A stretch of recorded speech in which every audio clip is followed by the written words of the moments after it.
At this point, if it wasn't so sad, it would almost be comical how Drake Maye and the North Carolina Tar Heels just simply aren't getting the national attention they deserve. You are Locked On Tar Heels, your daily podcast on the UNC Tar Heels, part of the Locked On Podcast Network, your team every day. Hey there, it's Monday, November 14th, 2022. Welcome into the Locked On Tar Heels podcast, the only daily North Carolina show out there. I'm your host, Isaac Schade, and I want to thank you for making Locked On Tar Heels your first listen or your first watch every single day.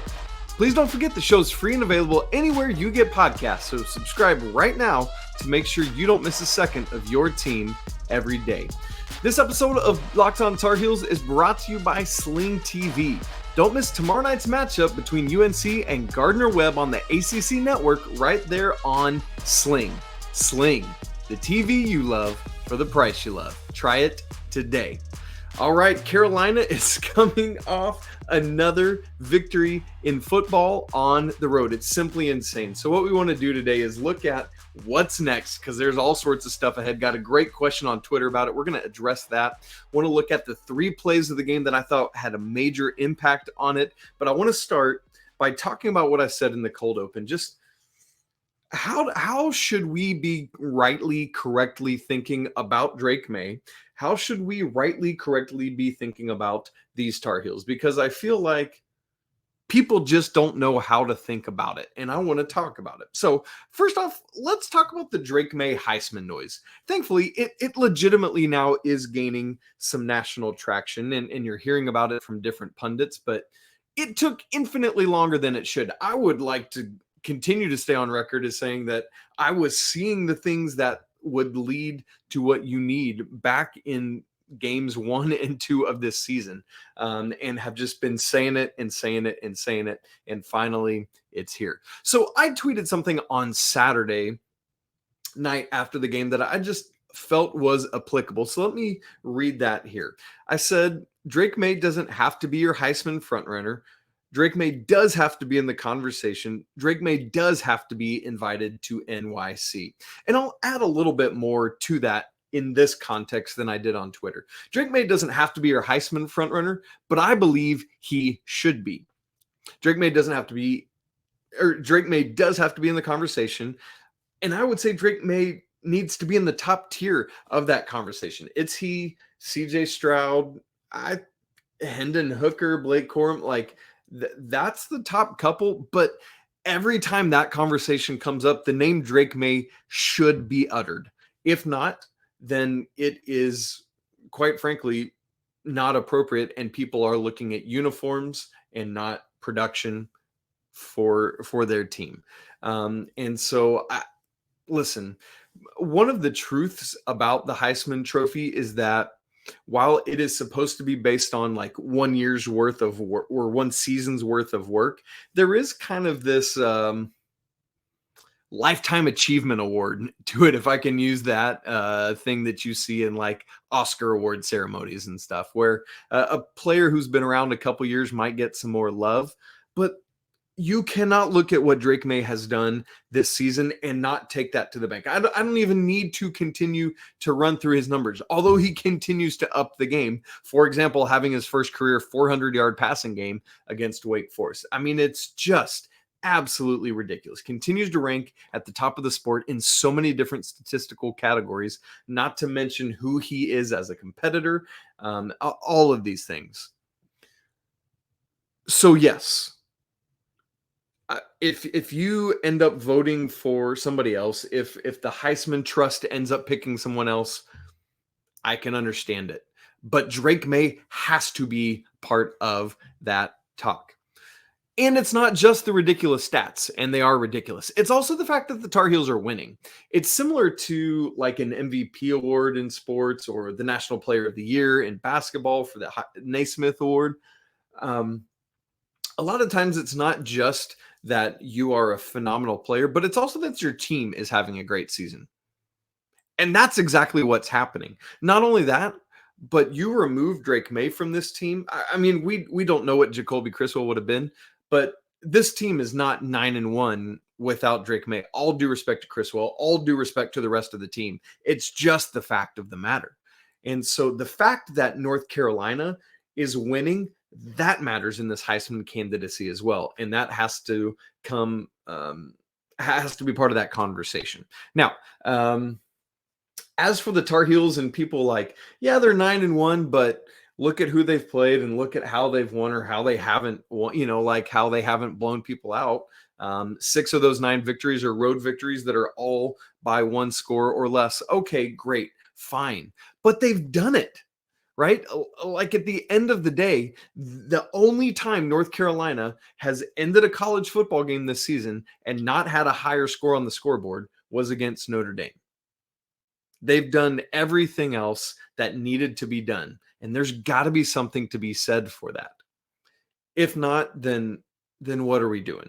So now I know North Carolina is continuing to move up somewhat in both polls, 13th now in the AP poll, 11th in the coaches poll. We wait to see the new CFP poll coming out tomorrow on Tuesday. But man, I just don't see how you can keep out or not talk about more consistently and with more respect a team that is in the ACC Championship game, has already solidified a spot with 2 games in the regular season yet to go, a team that is undefeated in conference, undefeated on the road, and like there needs to be more national respect for the Tar Heels. Not only that, Tar Heel fan base, there needs to be more respect and honor for this team than there is amongst the North Carolina fan base. I don't know why there's all this bemoaning and, oh, why can't they do more and the defense be better, yada, yada, yada.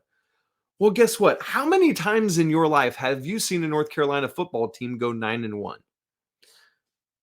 Well, how many times more do you know that you're going to see it?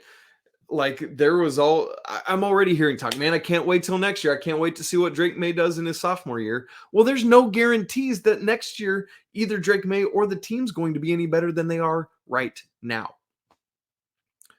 Think about going into Sam Howell's junior year. Everyone thought that would be his glorious riding on a pony Heisman ride, and then he would ride off into the NFL, top of the first round of the draft. No, none of that happened because that's not guaranteed. So just enjoy this year for everything that's happening, what it is, and what it still can be, right? The rest of the season is not yet finished being written. So, folks, enjoy it. They're winning games. There's no guarantee of when this will happen again. So just live in the moment. Just a couple other quick things about what's happening. Josh Downs just continues to be absolutely ridiculous. Even in a game like this where he was in and out with cramps and struggling, 3 first half TDs. It's a career high for TDs in a game for him, let alone a half. Over 100 yards in the game. 154 in total. It's the first time in his career he's had 4 games in a row with 100 receiving yards. And despite missing 2 games, he's still among the national leaders in both receptions and touchdowns. Second in career touchdown receptions for Carolina now. Just what Josh Downs is doing is otherworldly in basically 2 full seasons.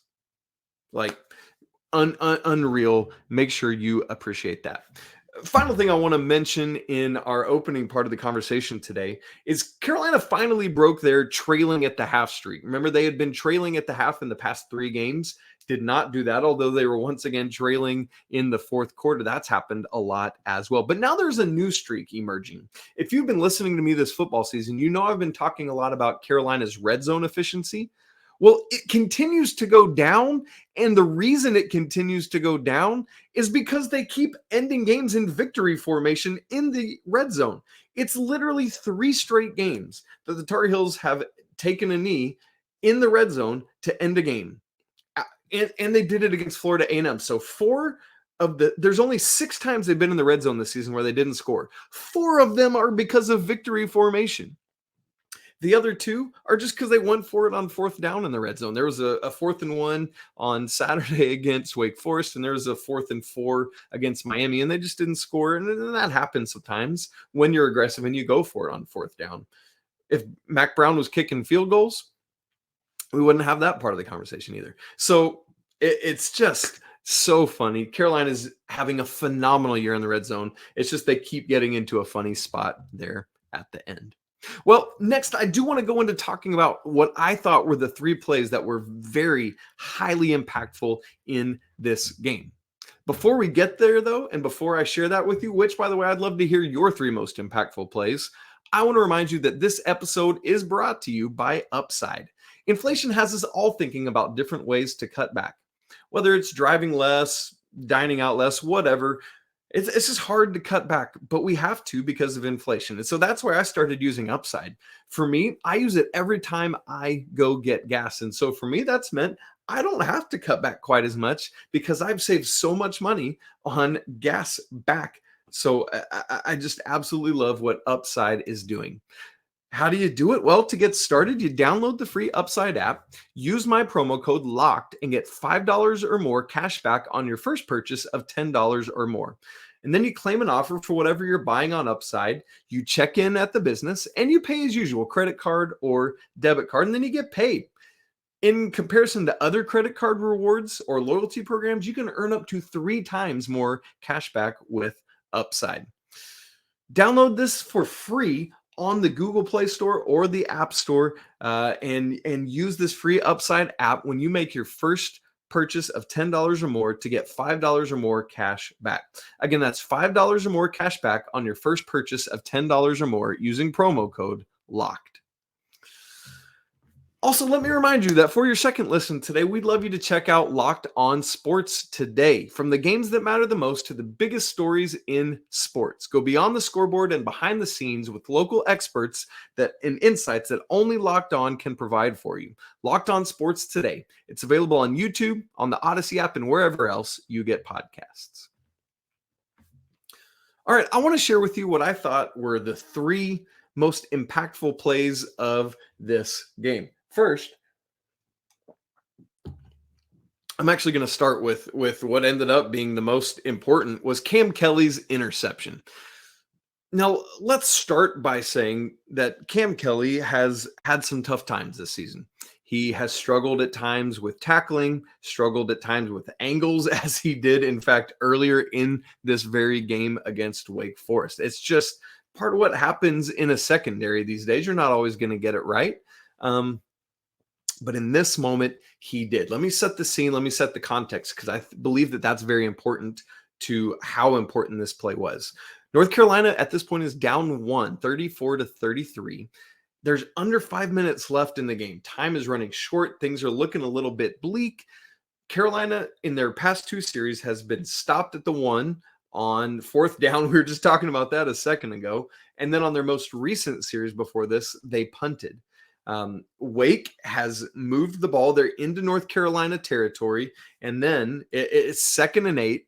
And then here comes this play where Cam Kelly just swipes across, darts back up the sideline, gets it into Wake Forest territory for North Carolina to be able to move into position to get what's hopefully a go-ahead and potentially game-winning score. And that's exactly what happens. The interception is the play I want to point out, but the very first play from scrimmage is a 43-yard bomb to Josh Downs, who again had been in and out all the way down to the Wake 5. Carolina has to ultimately settle for a Noah Burnett field goal instead of a touchdown. But when you're only down 1, that's more than enough. And as you now know, that ended up being the game winner for this game. All set up from Cam Kelly's great play on this interception. So that's play number 1. Play number 2 was a play early in the second half. I pick it both because of the context and because of the play itself.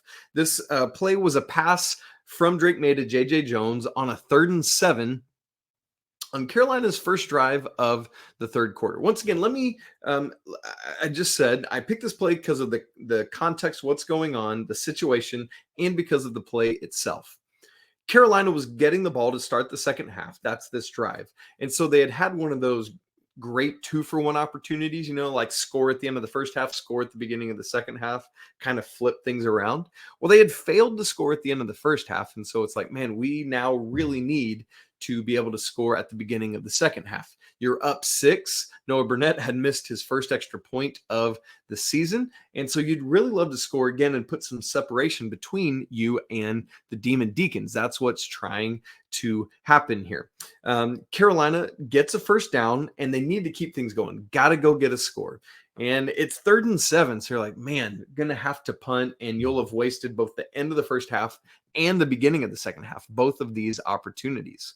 But thankfully, it's 3rd and 7. And then there's the Drake Maye of it all once again. And that's why we pick this play. It's a great example of why he's having the year he's having, why people project him out the way they do to the next level. 3rd and 7, he's got just such good pocket awareness and pocket movement. He slides over to his left, slides up in front of the pocket, but not past the line of scrimmage so that he can still be able to pass. Always looking up, always looking downfield. Ultimately finds J.J. Jones coming back across, picks up 25 yards on the play, and Carolina is in business. Now, ultimately, the drive stalled out and they had to punt. But it was great to have seen it continue at that point on that 3rd and 7, just picking up some momentum. And it was just one of those dynamic, phenomenal Drake Maye plays. If you don't remember it or didn't see it, please go back and watch this play. Now, the third play I want to point out was Antoine Green's catch early in the game. It was the second drive of the game. Carolina's up 7, which is great. That's the absolute start you need on the road, right? Which Carolina hasn't necessarily done the past several games, but boy, did they in this one. And so you're like, this Wake Forest offense is explosive. So if you can get a 2-score lead, that is great. Ball's at the 50-yard line. Drake Maye knows, man, I got a dude on the outside in Antoine Green, and I just want to get the ball up to him. And that's exactly what he does. So just lofts the ball up, gives it enough air for his incredibly talented receiver to go up and make a play. And so Antoine Green is basically entangled with the D-back, who doesn't really turn around, which, not how you're taught to play in the secondary. But Antoine Green, they're embroiled together, and Green just elevates and high points the ball. Beautiful catch, comes down at the 5-yard line. Elijah Green scoots into the end zone on the very next play, 14-0. And so I just want to point out both Drake Maye's trust in his receiver to make this play and Antoine Green's just ridiculous abilities on the outside. We've heard it said, like Sam Howell tweeted earlier this season, Antoine Green is an NFL wide receiver. And this is a great example of exactly why he said that, helping his team make a huge play to set up what becomes now a 2-score game. By the way, you probably are aware, but Antoine Green did get lit up later in the game, coming across the middle, made a great catch, and the player was ejected for targeting the Wake Forest defender. But just got Antoine Green had to come out for the rest of the game. We're waiting to see the status update for the Georgia Tech game this weekend. Depending on when you're watching or listening to this, you might already know. But as of the time I'm recording, we don't know anything yet. So keep your eyes out on that. And obviously we'll talk about it this week. Thankfully for the Tar Heels, they got a great stable of receivers, but it was noticeable Green's absence the rest of the game. Well, typically at this point on the football recap show, we prepare to go to the 3 players of the game. I actually want to do something different today. That's right. We're switching it up, but we're still going to do the Shady stat of the game at the end as well. So I'm going to introduce you to what that is going to be right after I tell you that this episode is brought to you by Nissan. This week's thrilling moment in college football is brought to you by Nissan. The thrilling designs behind the new lineup from Nissan are intended to empower drivers in vehicles as capable as the drivers themselves. When I think of unbelievable abilities on the field for this week's thrilling moment, it has to be that interception we just talked about from Cam Kelly. Wake is driving, there's under 5 minutes, and you're thinking, boy, this game might be over, or at least to the point where Carolina is down 8. You don't love it. Cam Kelly gets this pick, huge pass plays. We talked about the downs, and then Noah Burnett comes through. He hadn't had to kick a ton this season on field goals because of all that, all the touchdowns in the red zone. but man, comes through and does his job. This segment has been inspired by the thrilling new designs featured across Nissan's new lineup of vehicles. Pursue what thrills you in the all-new Frontier, Armada, or Pathfinder today. Available right now at nissanusa.com. So, I received a question on Twitter on Sunday night from Ron Chung at Chung2055 on Twitter. And I thought this question was an incredibly valuable question for us to think about and talk about today. And so I wanted to talk about it in this space. And so Ron says this: Isaac, what do you think the strategy is for the Tar Heel football team for the next couple of games? Win one of two or try to win both? And I know this might seem like, well, of course you try to win both. But that might not be quite so obvious as it seems on the surface. And so what I want to do is say, first off, this is a great question to ask. What is the strategy in this type of moment where you've clinched a spot in the ACC championship game, but you still got 2 regular season games? What do you do? Well, what I want to do is make both arguments for us and then say what I think I would do if I was in Mack Brown's shoes. I'm really curious to hear what you would do if you were the head coach of the Tar Heels and you were preparing for, let me remind you, the 2 remaining regular season games this coming Saturday versus Georgia Tech at Keenan, and then the Black Friday, the day after Thanksgiving, versus NC State, again in Keenan Stadium. So your final 2 regular season games are at home. So you've got these 2 options. Number 1, conserve for the ACC championship game. Number 2, do your best to win both and play it out as normal. So we're going to start with the conservative mode. Let me make the argument for it. First off, Carolina's a bit banged up right now. Clearly, Josh Downs was in and out of this game. Hopefully it's not much more than just the cramping he was experiencing, but you don't know. You don't know, as we just talked about Antoine Green's status. And while the rest of the receiving core, Gavin Blackwell is in for him. They took some shots to Blackwell, incomplete downfield. I believe there were 2 different ones. Very close, but it's just not Antoine Green. Cedric Gray has been banged up. We obviously know the defensive line is down several guys for the season. That's going to be true whether you wait to play them or not. Drake Maye keeps taking all these hits. Do you maybe consider giving Criswell a couple reps? Do you give Omarion Hampton and George Pettaway some more time and give Elijah Greene a little bit of rest? What do you do here? All of these things, if and when you're banged up, that can be helpful to get some healing. And part of this argument would be, you know what? You're not going to make the college football playoff, even if you go undefeated, even if you beat Clemson. So let's put all our eggs in the ACC championship basket, even if it ultimately would affect our bowl destination. In this argument, the ACC championship victory would be more prestigious and historic than whatever bowl game you go to, even if it's a New Year's Six bowl. I kind of think of it like clinching the division in baseball with a few more games or a week or 2 to go. You could still play for the best record in your league and have home field advantage throughout the playoffs, but perhaps being healthy and rested is a more important enterprise. Plus, when we're thinking about the prestige of an ACC championship, the last time North Carolina won the ACC was 1980, over 4 decades ago. At that point, there were only 7 teams in the conference. So in some ways, the conference championship notoriety for the school is bigger and better and longer lasting. Not to mention that Clemson is looking a little bit vulnerable this year. And so maybe this is your shot to go get them.